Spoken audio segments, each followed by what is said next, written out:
vivia na ilusão.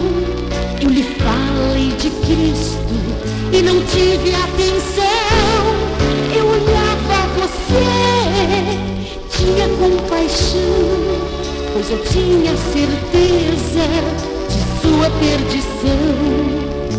Que bom é ver você na casa de Deus, buscando ao Senhor.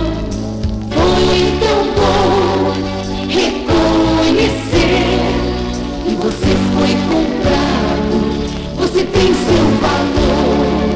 Foi num dia bonito que resolvi insistir, e movida no espírito que você desistir de sua vida errante, angustiante, perto da morte, do céu tão distante. Que bom é ver você na casa de Deus, buscando ao Senhor. Foi tão bom reconhecer que você foi comprado, você tem seu valor.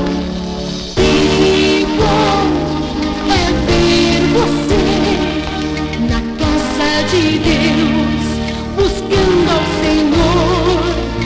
Foi tão bom reconhecer que você foi comprado, você tem seu valor.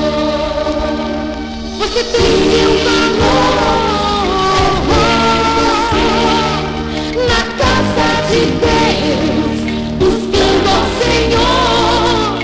Foi tão bom reconhecer que você foi comprado, você tem seu valor.